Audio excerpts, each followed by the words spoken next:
Chapter 48, The Clearing's Visitor. The entire clearing goes still at Rianne's announcement. Shock litters Lily and Daniel's face, staring at her as if she's a complete stranger. In a way, Freya supposes Rianne is hiding her true self for all of these years, locked inside a prison of pretending to be someone else. The iciness, the anger that rages inside Freya that rages against Rianne melts. But then Freya sees Rory freeze. His back to her, still in a position to protect her, but his flames extinguish. His shoulders slump, and Freya takes the final steps to close the gap between them. Standing beside him, she places a comforting hand on his back as she searches his eyes, forgetting entirely that Merlin is right there next to her. Rory's eyes are fixed on Rianne. Hers are a mirror to his. Rory's face crumples slightly, his brows knit together. "You're my half-sister?" "Older half-sister, yes," Rianne confirms with the same calmness that alerts an incoming storm. "Your eyes, they're sapphire." "Healer's eyes," Rory continues, rambling almost, trying to make sense of it. Freya keeps her hand on him, as if she can help hold him together by that simple touch. She hopes it's enough. Rianne's eyes flicker toward Merlin, and Rory follows her gaze, as does Freya's. It clicks, the allures Merlin casts.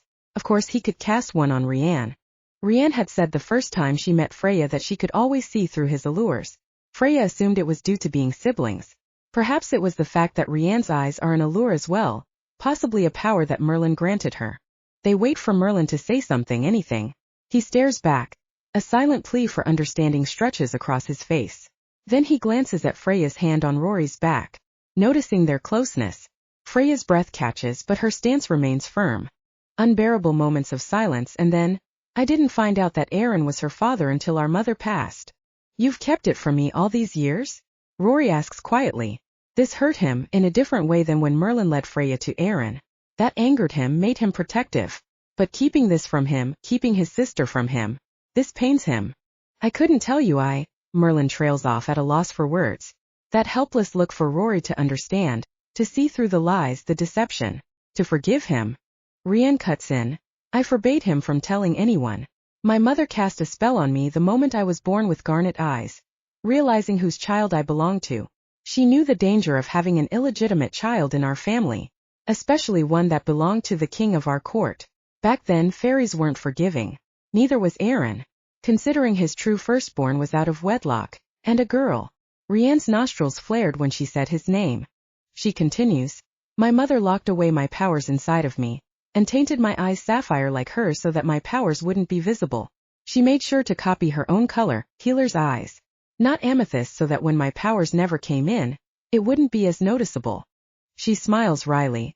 "I had the pleasure of being a disappointment to two fathers. That's why she never offered to assist in healing, even when Merlin's leg was shattered. She couldn't do anything to help him." Something clicks in Freya's mind. "Your powers are locked away? How did you break the link, access them?" Part of her wanting to know exactly what happened in the clearing that day, but also, if Rianne knew how to access her powers locked inside of her, maybe she knew how Freya could access hers. Rianne arches a brow as if realizing why Freya is asking. "When my mother died, her allure disappeared as well, leaving years of unused, untrained power to release inside of me. I wanted to punish you, punish the realm for her death. But I also couldn't control the magnitude of it. Only when..." She stops herself. "Only when what?" Freya demands. Rianne's jaw clenches. "Only when the realm broke and the amulets formed, my power was taken with it.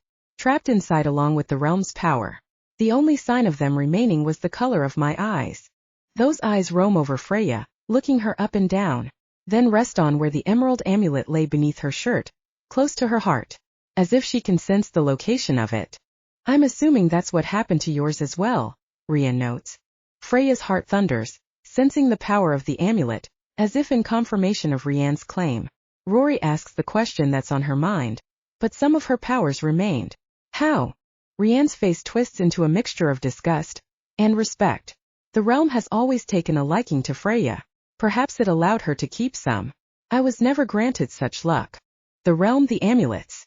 The urgency in their mission returns to Freya, and she takes her hand from Rory's back and walks closer to Rianne, gently, as if approaching a wounded animal. "Please give me the amulet," Freya urges, a hand outstretched.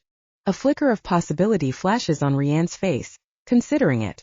Her hand reaches toward the chain, the ruby stone that Freya knows hides behind her shirt. Rian lifts her chin, considering. No. No. Freya nearly shouts, the civility, the trepidation in her gone. But the humans, without the life source, they'll. A thundering crack from the trees halts Freya's fervent statement, and all of them whip their heads to the source of the sound beyond the treeline as a figure emerges. Alone, but with a crimson glow that makes the dead clearing seem like a haven of hellfire. The hatred, the rage in each step the figure took, power rippling around him. Aaron steps through the final line of trees, a primal grin on his face. Rory launches himself in front of Freya, his flames already erupting, darker than the golden amber ones. Angrier than those. Rian stares Aaron dead in the eyes, keeping her chin high. Well, it seems you are stupid enough to return. Aaron sneers in a smug, bitter voice. In a flash he stands mere yards from them, his arms crossed on his chest. A clear sign that he's not afraid of the six fae in front of him, the six fae that wants to destroy him. Aaron's eyes dance from Rory then land on Merlin. I see you've gone downhill without the bond. You could have been powerful if you stayed with me. Mist dark as night forms around Merlin. Breaking that bond was the single best day of my life. Aaron's eyes darken. Pretty dull life then. His eyes shift and a feral glimmer forms in his eyes. Hello, Freya. I've been looking for you. Seems you stole my sorry excuse of a son from me. Freya's crack of power kindles inside her at the insult toward Rory. Her fists clench into each other. She wills her voice to sound like ice, mimicking Rian's ability. Seems the sorry excuse for a father has finally decided he wants to be killed. Aaron's eyebrows shot up at her threat, amused at the thought of her killing him. Get your girl in line, Rory. Threats that can't be kept are embarrassing. With the shift of his attention, Freya looks to Rian, desperation in her eyes, to hand over the amulet. Rian doesn't return her gaze, her eyes focused on Aaron. Merlin's mist flickers, and tendrils of it float toward Aaron, but then they stop, as if they hit a blockade. Aaron laughs. Oh Merlin, I thought we were smarter than this. Your mist won't reach me, not with the wards I have in place to expel a glamour. This isn't good. Without Merlin's ability to glamour, to hide them in the night long enough to convince Rian to give up the amulet, it only left their fighting to be what stands between Arion and the amulets. The entire power of the realm will be in his hand if they lose. Aaron moves in closer. All of you are traitors. And you must bear the consequence of traitors. You can either die swiftly, or not. His eyes twinkle, like he's already picturing the longer, grueling way. We're not the ones dying today. Rory grits through his teeth. Another low laugh, more sinister this time, from Aaron. I hoped you would say that. And flames erupt from him, barreling toward Freya. Rory barely has enough time to knock her out of the way, both of them smashing into the ground. You love her too much, Aaron calls out. That's always been your weakness. A tendril of his power, those phantom talons stretch toward Merlin. He escapes the sharp claws barely. A drip of red blood on his arm where the shadow reached. Rory leaps from the ground, power gleaming around him. The light of the sun dancing off him. Harnessing the midsummer power he gleaned in full force. Freya stands, watching Rory, and then notices a flicker of movement from Rian. Unsheathing that twisted dagger, she pierced into the hearts of Fae in the same clearing. Rian's mouth twists into a snarl and she stealthily bounds toward Aaron. Freya watches in horror as Aaron easily whirls toward her. His ruby mist, the same power as Rian that is locked inside the amulet strung around her neck, stretches toward her. Without thinking, without realizing what she's doing, Freya runs in front of Rian. Power explodes inside her, not just her own but from the realm, the solar and lunar, just like when she healed Rory. She imagines a shield covering them. A block of her own emerald mist twisting with shadows of vines materializes and protects them. For a moment Freya holds her stance but feels the power waning. Hoping maybe this would be enough for Rian to offer the necklace. Freya twists a free hand behind her, toward Rian, palm open. Freya keeps her face still, unreadable, as metal and polished stone slides into her hand. The lithe touch of Rian's hand lingering in the transfer. Already, Freya can feel the force of the ruby amulet. Chapter 49, The Realm's Queen. Freya clasps her hand around the ruby amulet, keeping any sign of it hidden from Aaron, who growls in anger at her deflection of his attack. Without looking behind her to Rian, Freya commands, "Run!" She hears Rian's footsteps take off, and Freya fuses the distraction to make a break for the tree of curated. She hopes that Rory will pick up on her plan and stall Aaron long enough for her to reach the tree. As she runs, Freya concentrates to keep the shield of emerald mist in place, protecting her. Darkness nips and fights through the shield. Hunger in the shadows that want to leech her power, her life from her. She can feel Aaron's hate in his power, the rage that engulfs him. A blast of power breaks through the shield, and it knocks the wind out of Freya, sending her sharply face-first into the hard ground. She skids and the small sharp rocks littering the earth slice against her face. The amulet tumbles from her hand upon the impact, revealing itself to Aaron, the ruby stone glinting in the sunlight. Her entire body tensed, and she lifts her eyes from the amulet long enough to place where Aaron stands. His burning eyes fixate on the amulet. A feral grin splays across his face. The earth quakes underneath Freya as she watches Aaron vanish in horror, moving too quickly for her eyes to keep up with. Freya scrambles wildly toward the amulet, half standing, half crawling toward it. She senses the force of his power before she sees him. Aaron stands over the amulet, reaching down to grab it. Freya grasps for it mere inches away, but Aaron is closer, his fingers about to grab hold of it. A wall of black flames surges in front of Aaron. Rory is in front of him in a moment, holding a barrier between Aaron and the amulet. Aaron and Freya. She doesn't hesitate, doesn't watch as Aaron's shadowed talons attempt to thrash around the impenetrable flames. Freya picks up the amulet and sprints to the tree, the familiar whisper of it beckoning her with every step, longing to be whole again. She reaches the rotten roots when she hears a thunderous clang of matched strength rumble around her. A quick glance confirms Aaron broke through Rory's line of defense. Flames twist around each other. Flashes of emerald and crimson ricochet as Rory battles Aaron. Aaron's fiery eyes pierce Freya's, going wild as he sees her so close to the tree. He lashes out another fury of mist at Rory, this time meeting its mark, and Rory lands on the ground. In that moment of impact, Aaron closes in on Freya. She turns back to the tree of curated, knowing she doesn't have time. She snatches the emerald amulet from her neck, not caring that the chain breaks. She holds both amulets in her shaking hands, piecing them together. They forge together, glowing bright. Rough, fierce hands pull at her shoulders and she's nearly yanked away. She stretches her hand to the bark, the conjoined amulets tucked tightly in her fist. A wrap of his mist clamps hard around her wrist, the hand holding the amulets. She opens her free hand below and drops the amulets into the other, forcing it forward as the shadow pulls her back. Fighting it, she stretches out her free arm, and it feels like she's going to be ripped in two, the same as she felt in the breakage of the realm. Gritting her teeth, she forces her hand forward and plunges the life sources into the heart of the tree of curated. A blinding light paired with a deafening boom echoes throughout the clearing, through the entire realm. A violent shake of the earth, as if reality is being altered, lands Freya flat on the ground, her arms still connected to the tree. The crack inside her fully unleashes an overwhelming power inside Freya. The clearing alters in front of her. The deathly black covering the tree's bark unfurls. In its wake, starting at the roots and snaking up, the white bark she's seen only in her memories returns. Still connected to the tree, Freya's transported into the liminal space, suspended between the two realms. She watches, feeling every moment, as the broken realms converge into each other, becoming one. Energy different from her own courses through her. Barely able to control it, to wield the sheer might of it, Freya is thrust out of the vision and into the clearing. Her hand slides out of the tree, trembling. The ripping inside her, the tear of Aaron pulling her back, lessens as a glowing haze of emerald and white seethes from Freya, extinguishing Aaron's grip on her. The tree bestows another gift. Freya's forgotten memories flood through her, spent as human and fae. They flash through her mind so quickly she can barely keep up. Her newfound power encircles her, and she feels a strange sensation in her back, a weight on them. She opens her eyes, not realizing how tightly they've been shut with the pouring of memories. She catches a glimpse of the glimmering emerald wings spread out behind her. Standing taller, Freya turns from the tree and spreads her wings behind her in a warning. Her face is cold as stone as she looks at Aaron, who has taken a few steps back. His crimson mist shadowing him. Freya doesn't falter her gaze, not yet allowing herself to look at the life returning to the clearing. She lifts her chin as Aaron takes her in, her wings and the rippling power encompassing her. Freya is ready to strike but stops as she senses another great power and lifts her gaze to locate the source. Aaron does the same and they simultaneously see her. Rian, fierce as death, her eyes glowing crimson with black flames around her.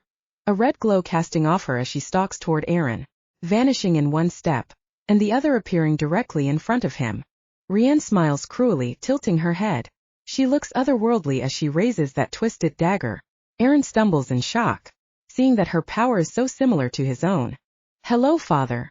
Rian clips with a weight of all the lashes and wounds he's inflicted upon her, Merlin and Rory, the entirety of those in the realm.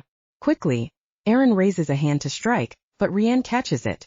She digs the knife into Aaron's heart and twists, a smile on her face the entire time. Rory, rasping for breath from the blow he endured moments ago, appears next to her. She lifts her hand from the knife and pulls it out. Aaron collapses to his knees, and Rian offers the dagger to Rory. He wraps his hand around the knife. His whisper low and deep, "This is for my mother," as he shoves the dagger back into Aaron, the exact spot Rian made her mark. A shudder careens across the land. Aaron's dead eyes are wide, unmoving, unwavering at his 2 children that killed him. A different flow of power appears around Rian's. Ruby mist swirls and forms a crown around Rian's head, the now vacant throne finding its rightful heir. Freya stares at Rian's crown, and then she embraces the new power coursing through her own body. The memories settle inside her, as if they've never left. Laughing with Lily kissing Rory, her parents. Her fey vision opens, revealing the true splendor of the fairy realm. The enhanced colors that glimmer softly in the sun. From the once barren ground, jade grass blooms. Mushrooms and flowers grow with each blade. Leaves flood out of the scraggly branches of the tree of curated. The air is richer, livelier than before. Like magic lives in each gust of breeze. In every particle of the realm new life breathes. Freya spreads her wings behind her once more, testing the weight of them against her back. Strange and unusual, heavy, not unlike the weight of the oath still pressing down on her. Lighter than the before as the realm once again blooms with the balance of the tree. Freya looks at Rory and stares at his unwavering beauty. Her widened vision reveals a glow around him, different from that she's seen before. Not of his power but of his essence.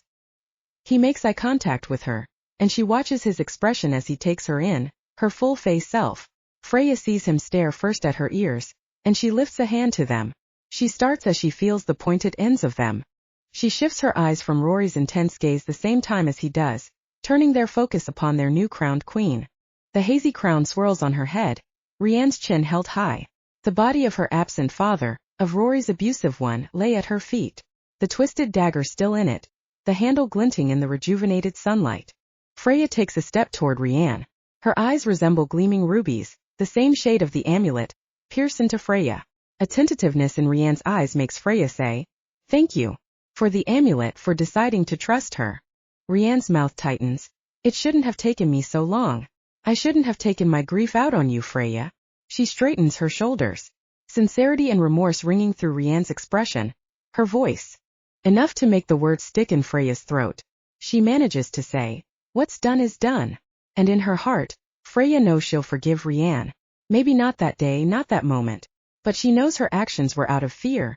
Out of loss and grief. Not solely cruelty. Not like Aaron. Rian looks at the others gathered around her. Lily's mouth is drawn into a tight line as she looks upon Rian's crown. The gash on Merlin's arm is already healing. Aaron's dead. His magic is dead.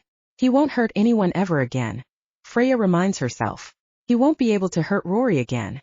She finds a hint of a smile on her face, surprised at it just as much as the others. Rory takes a place next to Freya and studies Rian.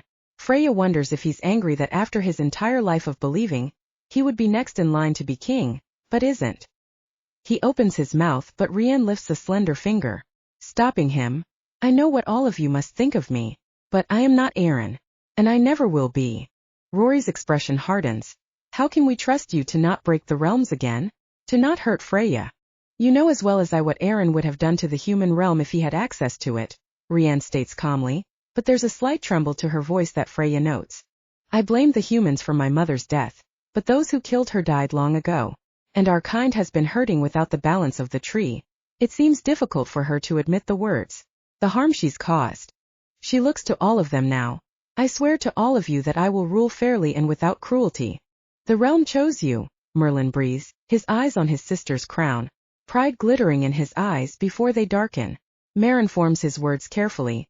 "Even so, the court might not want to accept you as queen." Rian stiffens, turning to her brother. "Half-brother. They have looked down on me for centuries, thinking that I am weak. I'll show them that they were wrong, but I will not force loyalty upon them. I want their trust, not their fear." Rian's eyes swivel to Rory. "Besides, I'll have their beloved prince to help me." Her normal sarcastic bite is light. Instead, the words act as a truce, the first extension of a hand toward Rory, to help her lead the realm. Rory steps forward, words failing him for once. He swiftly nods at Rian, accepting her request. Freya studies the female she's disliked from the moment she met her during solstice, realizing that indeed they did have more in common than she realized. Two sides of the same coin, the realm holding a piece of both of them. It will take a while for the court to trust all of us, especially when they hear of Arion's death. We must stand as a united front, Freya says, her words steady. Rian is the first to nod in agreement. The others, Freya's friends, swear by it as well. A pledge to each other. To get through what awaits in the court. Awaits in the future. Together. Rory and Rian look down at Aaron's body as their flames turn his body to nothing but ash that scatters into the wind, the last trace of his presence disappearing entirely. Chapter 50. The Secret Wedding. Freya looks at each of her friends, at Rory next to her. She curves her hand into his, sharing the moment with him. The freedom from his father, of being trapped in a life he didn't want. Hope glistens in his eyes. She wonders what will change as they return to the court and piece together the realm. Reflecting on how much has changed already. Even with the thought, Freya feels hopeful. Happy. As one they leap into the sky, their wings carrying them. Freya soars next to Rory, feeling the wind flow past her wings. Rusty and first, then gaining confidence in her flight. Smiling the entire way. It had been a month since they flew into court with Rian's crown still swirling around her head. They had first stopped at the cavern to gather flora, and for Lily to assist lingering wounds.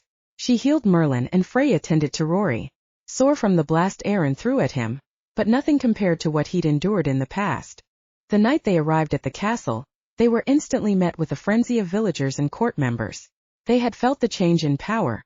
The proof of it sat upon Rian's head. They were reluctant at first, they still were. But over the weeks, Rian was determined to prove to everyone she was a just queen, capable and trustworthy of ruling the realm and the Fae in it. The village was hurting after Aaron unleashed his rage again on the innocent villagers after Merlin broke the bond, and they all assisted in rebuilding.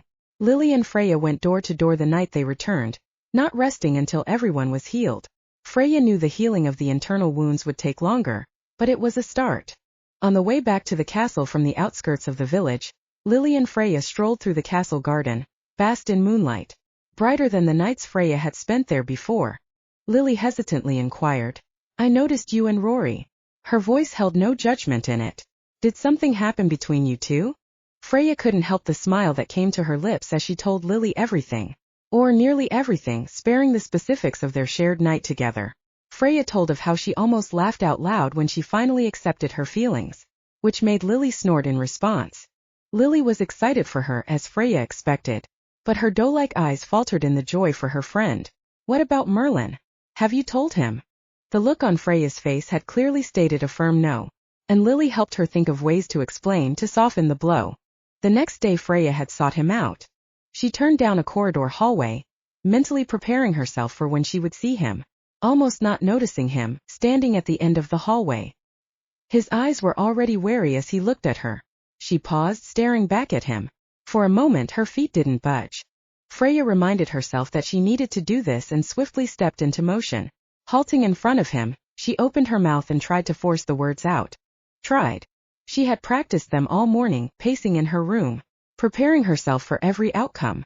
They stuck in her throat, unable to breach her lips. Merlin raised his eyebrows slightly, waiting for her to speak, to say out loud what he already knows, the knowledge of it written in the distant look in his eyes. She was braver than this. She's faced situations far more dangerous than this. Freya opened her mouth again, willing the words to come out. "Merlin, I need to talk." He cut her off, his eyes glancing at the wall. "Anywhere but her eyes. If you're here to tell me you chose Rory, I already know." "How do you know?" Freya rasped out. Perhaps she made it too obvious, the signs clear as day in front of him. A dark chuckle from Merlin. It wasn't difficult to notice. He grazed his eyes back to hers, finally making contact. "So it's true then. You and Rory." It wasn't bitterness in his voice, but resignation. Freya's brows bunched together, a frown on her lips. A sadness swam in her, not due to who she chose, sad that it hurt someone in the process. That it hurt Merlin.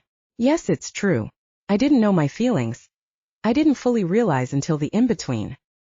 He nodded his head, and the protective wall of apathy cracked slightly in his eyes. His shoulders tensed, and Freya instinctively reached out a hand, gently placing it on his shoulder. "I want you to be happy," she whispered. Merlin didn't take his amethyst eyes off of her, glowing violet like the first time she saw them. His voice was sure and deep. I want you to be happy too. That afternoon Merlin announced that after peace was more tangible between the realms and when he knew Rianne would be safe, that he would be leaving. He wanted to travel between both realms, and step away from the castle where he was forced into the bond with Aaron for centuries, to escape the memories of that imprisonment. Freya had wanted to protest that, to tell him that he was welcome to stay. But she understood his reasoning. It didn't have to do entirely with her, but for his own personal freedom, his own happiness, to leave behind what he's endured under Aaron. And now, his belongings were packed and waiting for him, ready to leave the moment after the wedding. Freya and Rory's wedding was happening that afternoon. Freya initially insisted that he didn't have to come if he didn't want to, but Merlin persisted. He wanted to see her happy, to see Rory happy. He wouldn't miss their wedding, despite the pain it might cause him. It is going to be the first event to welcome guests from both realms, an attempt at mending the broken relationship between the two. She's not sure if any will show up. With the portals reopened, the first weeks back were spent calming humans who accidentally ventured through them. Then they spread the word of fairies, of the possibility to walk between the two worlds. The whispers were laced with a potion from Merlin so that whoever heard the words knew it was true. As Lily helps Freya into her wedding gown, Freya wears her mother's wedding dress, the one she unknowingly wore the day she agreed to the oath. But she had asked Lily to send it to her dressmaker to redesign, refashion it so that it too was a mix of the old and the new, just like Freya. Remnants of her mother's in the sleeves, the lace of the bodice, the fabric of the skirt. Freya kept all of the unused parts of the dress, cherishing them. The last remnant of her mom. Freya had already flipped through the memories of her childhood, of her parents, the compassion in her mom, the steadiness of her father, both kind and loving. Her heart aches for them, wanting them to be there on her wedding day. Rory was there for her through it all. As she sorted through her memories and got used to her fey body, comforting and kind and feeling like home, a place to be held, to be seen for who she was and is now. Lily fastens the last button on her dress and grins. She takes a step back to admire her handiwork, painting Freya's face with rouge on her lips and cheeks, fastening the flower crown that replaced a veil, a difference Freya noted in fey versus human traditions. I can't believe this is happening, Lily smiles, glee in every corner of her face, shimmering in her sapphire eyes. Freya huffs a laugh. I can't either. Marrying Rory, although they are already wed. Freya runs her finger over the slim band already on her ring finger. With the need to make good on their oath, Rory and Freya had slipped out one morning in the first few days after arriving back. They chose a glen in the woods with a stream that ran nearby, a new place for both of them, not tainted by the memories of the past, of all that had happened. And there, in the middle of the lush forest, Rory and Freya made a new promise to each other. They spoke the words of the fey vows, first in an ancient language that Freya had to repeat carefully after Rory, and then in their own tongue, so Freya could understand the meaning of the words. I promise to love thee wholly and completely without restraint, in sickness and in health, in plenty and in poverty, in life and beyond, where we shall meet, remember and love again. I shall not seek to change thee in any way. I shall respect thee, thy people, and thy ways as I respect myself. Rory cupped his hands around her cheeks the moment the last word was spoken. I love you, Freya, and I will love you until the end of my days. She reached a hand to his shoulder, the other pressed against his cheek. I love you, Rory, until the end of my days. She pressed her lips against his, the vow settling in place, passionate and tender all in one. They stayed in that moment for what felt like hours, pressed against each other, feeling the peace of being together, until dusk arrived and they went into the castle to spend their first wedding night together. One that didn't involve sleep of any sort, as they spent the moonlit hours intertwined as one. Lily's delicate hand on Freya's back, a touch of comfort, brings Freya back to reality.